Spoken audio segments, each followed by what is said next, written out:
தேர்தலுடைய வாக்காளர் பட்டியலை எப்ப வெளியிட போறீங்க, ஏன் இன்னும் வெளியிடாம இருக்கிறீங்கன்னு ராகுல் காந்தி தொடர்ந்து கண்டனம் தெரிவித்து வரார். இதுக்கு தேர்தல் ஆலோசகர் பிரசாந்த் கிஷோர் அவர்களும் ஆதரவு தெரிவித்திருக்கிறார். இதை பத்தி நம்ம விவாதிக்க இருக்கிறோம். தொடர்ந்து வீடியோ பாருங்க.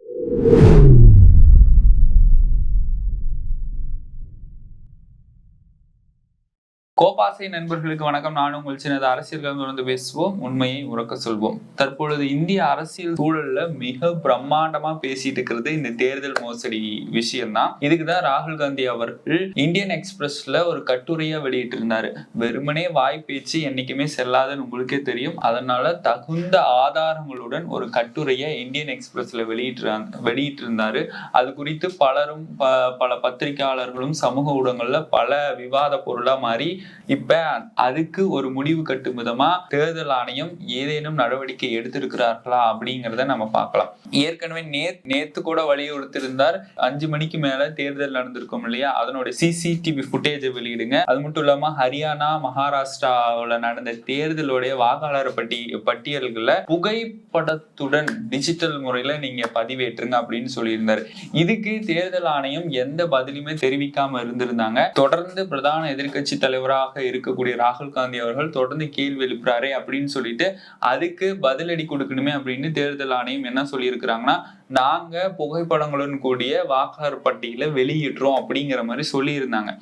அத இன்னைக்கு மறுபடியும் ராகுல் காந்தி அவர்கள் ஒரு பேசு பொருளா எடுத்து, நீங்க வெளியிடக்கூடிய புகைப்பட பட்டியலை நான் வரவேற்கிறேன், இது நல்ல ஒரு முதற்படி அப்படின்னு சொல்லிட்டு பாராட்டிட்டு அத எந்த தேதியில எப்ப வெளியிட போறீங்க அப்படிங்கிறத சரியா சொல்லுங்க அப்படிங்கறத ராகுல் காந்தி அவர்கள் கேட்டிருக்கிறார். இதை நம்ம பார்த்தோம்னா இதுக்கு முன்னாடி பல விஷயங்கள், மகாராஷ்டிரா தேர்தலாகட்டும், ஹரியானா தேர்தலாகட்டும், இதுல பல மோசடிகள் செய்ததா புள்ளி விவரத்தோட கட்டுரையா வெளியிட்டு இருந்தாரு. என்டிஏ கூட்டணியில் இருக்கக்கூடிய பாஜக ஆட்சி தேர்தல்ல மோசடி செய்துதான் ஆட்சியை பிடித்தார்கள் அப்படின்னு ஏற்கனவே நம்ம பேசியிருந்தோம். இப்ப தேர்தல் ஆலோசகராக இருக்கக்கூடிய பிரசாந்த் கிஷோர் அவர்களும் இதுக்கு ஆதரவு தெரிவித்து பீகார்ல செய்தியாளர்களை சந்தித்து பேசியிருக்கிறாரு.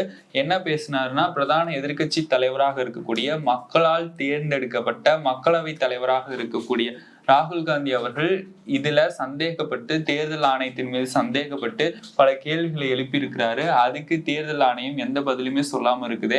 இது ரொம்ப தவறு, இதுக்கு நீங்க பதில் சொல்லணும்னு சொல்லிட்டு தேர்தல் ஆணையத்துக்கு அவரு சார்பாகவும் ஒரு கண்டனத்தை தெரிவிச்சிருக்கிறாரு.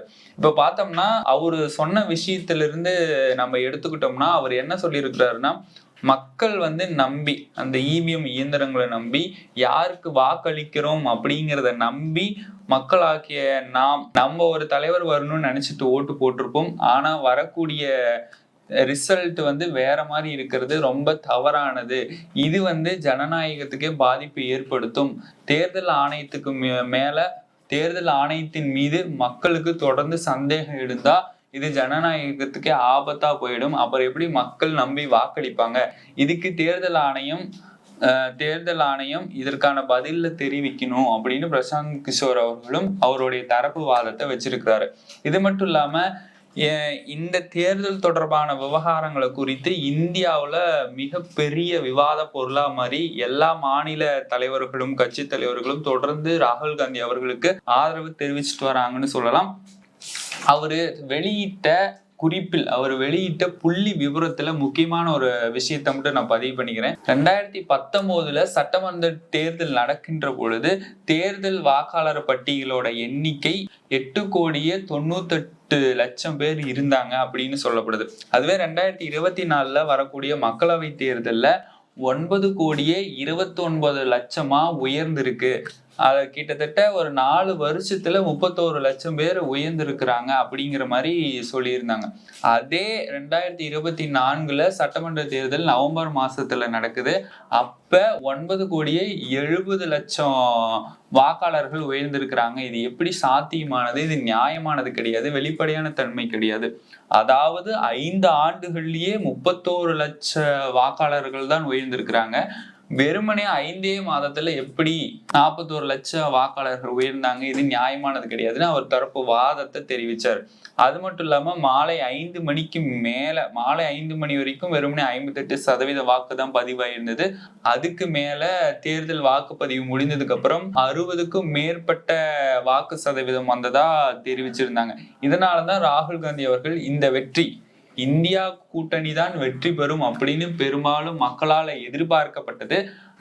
அந்த எதிர்பார்ப்பை பொய்யாக்கி பாஜகவும் என்டிஏ கூட்டணியும் வெற்றி பெற்றது நியாயமானது அல்லன்னு ஏற்கனவே பாராளுமன்றத்துல இதை பத்தி பேசியிருந்தாரு.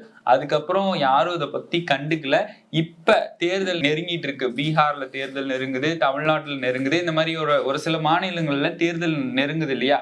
அப்ப தேர்தல் வரும்போது மறுபடியும் ஒன்றிய அரசாங்கம், பாஜக அரசாங்கம் மோசடியில் ஈடுபட்டு தேர்தலில் வெற்றி பெற்று மக்களோட வாழ்விலே சீர்குலைக்க போறாங்க அப்படின்னு சொல்லிட்டு தான் தன்னுடைய வாதத்தை, தன்னுடைய கருத்துக்களை வெறுமனே வாய் பேச்சா இல்லாம இந்தியன் எக்ஸ்பிரஸ்ல கட்டுரையா வெளியிட்டு இருக்கிறாரு. புள்ளி விபரத்தோட வெளியிட்டு இருக்கிறாருன்னு சொல்லலாம். இப்படி புள்ளி விபரத்தோட வெளியிட்டதுனால அதனுடைய பின் தீர்ப்பாதான் இப்ப தேர்தல் ஆணையம் முன் வந்திருக்கிறாங்க. நாங்க புகைப்படத்துடன் கூடிய வாக்காளர் பட்டியலை வெளியிடுறோம்னு சொல்லிட்டு, அதுக்குதான் இன்னைக்கு ராகுல் காந்தி அவர்கள் நீங்க எப்ப வெளியிட போறீங்க, அதுக்கான தேதியும் சொல்லுங்கன்னு கண்டனம் தெரிவிச்சிருக்கிறாரு. சரி, இதை நம்ம விவாத பொருளா மாத்துவோம். நீங்க ஒரு வாக்காளரா இருக்கிறீங்க, நானும் இப்போ ஒரு வாக்காளரா இருக்கிறேன். இந்த தலைவர் தான் வரணும், இந்த நாட்டிற்கு, இந்த சமுதாயத்திற்கு, இந்த மாநிலத்திற்கு இந்த தலைவர் தான் வரணும் அப்படின்னு ஏற்கனவே நம்ம ஃபிக்ஸ் பண்ணியிருப்போம். ஃபிக்ஸ் பண்ணிட்டு தேர்தல் நடக்கிற அன்னைக்கு நம்ம வாக்களிக்க செல்வோம். வாக்களிக்க செல்கிற பொழுது நாம் ஒரு தலைவரை மனதில் நினைத்து வாக்களிப்போம். ஆனா அதனுடைய வெற்றி பின்னாடி கிடைக்குதா அப்படின்னா இல்ல. ஏன்னா அங்க தேர்தல் ஆணையத்துல பல மோசடிகள் நடக்குது, இவிஎம் இயந்திரம் டிஜிட்டல் முறையில பல மோசடிகள் நடக்குதுன்னு தொடர்ந்து ராகுல் காந்தி அவர்கள் குற்றம் சாட்டிட்டு வர்றாரு இல்லையா? இந்த மோசடி எப்படி நடந்திருக்குது அப்படின்னு நம்ம பின்னாடி இருந்து பார்த்தோம்னா பாஜகவினர் தான் காரணம்னு ராகுல் காந்தி சொல்லியிருக்கிறாரு. என்ன சொல்லியிருக்கிறாருன்னா, தேர்தல் ஆணைய பொறுப்புகள் இருப்பவர்களும் தேர்தல் ஆணையத்துல இருக்கக்கூடிய தலைவர்களுக்கும் அந்த இவிஎம் மிஷின் உற்பத்தி செய்யக்கூடிய அந்த நிறுவனங்கள்ல நேரடியா RSS காரர்களையும் பாஜக காரர்களையும் நியமனம் செய்யறாங்களாமா. நியமனம் செஞ்சது மட்டும் இல்லாம காசு கொடுத்து அந்த தேர்தல் பொறுப்புகளில் இருப்பவர்களை தன் கைவசப்படுத்தி தேர்தல்ல வெற்றி பெற செய்யறதா எதிர்கட்சி தலைவர்கள் கருத்து தெரிவிச்சிருக்கிறாரு. முன்னாடி எல்லாம் எப்படி மக்கள் வாக்களித்தாருன்னா, ஒரு துண்டு சீட்ல எனக்கு இந்த தலைவர் தான் வேணும் அப்படின்னு எழுதி வாக்காளர் அட்டையில போட்டாங்க. அதுக்கப்புறம் அதுல மோசடி செய்ய முடியாது. ஏன்னா யார் எழுதியிருக்கிறாங்களோ அதை கணக்கெடுத்து அதுக்கப்புறம் தான் தலைவர்களை நியமனம் செஞ்சுட்டு இருந்தாங்க. இப்ப டிஜிட்டல் முறையில வந்ததுனால யாருக்கு போடுறா, என்ன ஆகுது, எப்படி என்ன நடக்குது அப்படிங்கிறது யாருக்குமே தெரியாம கமுக்கமா அதுல பல மோசடிகள் செஞ்சறதாவும் பலரால் பேசப்படுது. இந்த தருணத்துல அடுத்தடுத்து தேர்தல் வரப்போது, வரக்கூடிய தேர்தல்ல இந்த மாதிரியான மோசடிகள் மறுபடியும் தொடருமா அப்படின்னு பார்த்தோம்னா அதை நம்ம பொறுத்துதான் பார்க்கணும். தொடர்ந்தது அப்படின்னா மக்களாகிய நீங்கள் என்ன செய்வீர்கள்?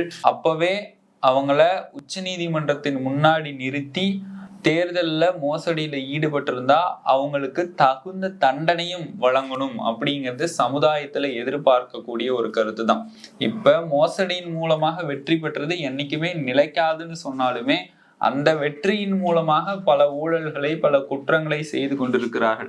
அதை நாம் உச்ச நீதிமன்றத்தின் முன்னாடி நிறுத்தி அவங்களுக்கான தண்டனைகளை வாங்கி தர வேண்டும் என்பது சமுதாயத்தின் 4வது தூணாக இருக்கும் இந்த ஊடகத்தின் வாயிலாக மக்களின் குரலாக, நான் சொல்லல, மக்களின் குரலாக நாங்க தெரிவித்துக் கொள்கிறோம். இப்படி தேர்தல்ல மோசடிகள் ஏற்படுறத மக்கள், நீங்க தேர்தல் பொறுப்புல இருந்தா, சாதாரண ஒரு மனுஷனை தேர்தல் பொறுப்புல உட்கார வச்சா மக்களாகி நீங்கள் எப்பேற்பட்ட பணியை செய்வீர்கள்? தகுந்த தலைவர்களை தான் நியமனம் செய்வீங்களா? இல்ல தேர்தல்ல மோசடி ஏற்பட்டுச்சுன்னா அவங்களுக்கான நடவடிக்கைகள், அவங்க மேல என்னென்ன குற்றம்லாம் சாட்டலாம், அவங்களுக்கு என்னென்ன தண்டனைகள்லாம் வழங்கலான்னு உங்களுடைய கருத்துக்களை நம்மளுடைய கமெண்ட் பாக்ஸ்ல தெரிவிச்சுட்டு போங்க. இதை மட்டும் இல்லாம மக்கள் தொகை கணக்கெடுப்பு, சாதிவாரி கணக்கெடுப்பு அது தொடர்பா ஒரு விவகாரம் போயிட்டு இருக்கு. இப்ப நம்ம அதுக்குள்ள போனோம்னா 2021லயே மக்கள் தொகை கணக்கெடுப்பு எடுத்திருக்கணுங்க. கொரோனா வந்த காரணத்தினால நம்முடைய பிரதமர் அவர்கள் தள்ளி வைத்தார். சரி, 2023லயாவது மக்கள் தொகை கணக்கெடுப்பாங்களா அப்படின்னு பார்த்தோம்னா அப்பவும் எடுக்கல. இப்ப 2027ல கொண்டு போய் நம்மளுடைய மதிப்பிற்குரிய பிரதமர் அவர்கள் தள்ளி வைத்திருக்கிறார். ஆக இந்த மக்கள் தொகை கணக்கெடுப்பு, தேர்தல், இது ரெண்டையும் நம்ம பொருத்தி பார்த்தோம்னா ரெண்டு ஒரு புள்ளியில தான் நிற்கும். ஏன்னா மக்கள் தொகை கணக்கெடுப்பு எடுத்தாதான் எவ்வளவு மக்கள் இருக்கிறாங்கன்னு தெரிந்து கொண்டு தேர்தல்ல எவ்வளவு மக்கள் வாக்களிச்சிருக்கிறாங்க, எவ்வளவு பேர் எவ்வளவு பேர்த்துக்கு ஓட்டு போட்டிருக்காங்க, எவ்வளவு சதவிகிதம், எவ்வளவு பெரும்பான்மையான கட்சி வெற்றி பெற்றிருக்கு, இது மட்டும் இல்லாம எவ்வளவு பேரு நோட்டாவுக்கு வாக்களிச்சிருக்கிறாங்கன்னு தெரிய முடியும். அதனால மக்கள் தொகை கணக்கெடுப்பும் முக்கியம், சாதிவாரி கணக்கெடுப்பும் முக்கியம். இந்த தேர்தல் மோசடியில பலர் ஈடுபட்டிருக்காங்க, அவங்களுக்கான தண்டனை வாங்கிட்டு வர்றதும் முக்கியம். ஆக மக்கள் தொகை கணக்கெடுப்பு பத்தியும் தேர்தல் மோசடி பத்தியும் உங்களுக்கு ஏதேனும் கருத்துக்கள் இருந்தா அதையும் தெரிவிச்சிருங்க. மீண்டும் அடுத்த என்ன வீடியோ பண்ணலாம், சமுதாயத்துக்கு தேவையான அடுத்து நம்ம எதை பத்தி பேசலாம், எந்த வீடியோ பத்தி பேசலாம் அப்படிங்கறத தெரிவிச்சுக்கோங்க. மீண்டும் ஒரு நல்ல ஒரு அரசியல் களத்திலே நான் உங்களை சந்திக்கிறேன். அதுவரை உங்களிடமிருந்து விடைபெறுவது நான் உங்கள் சின்னா.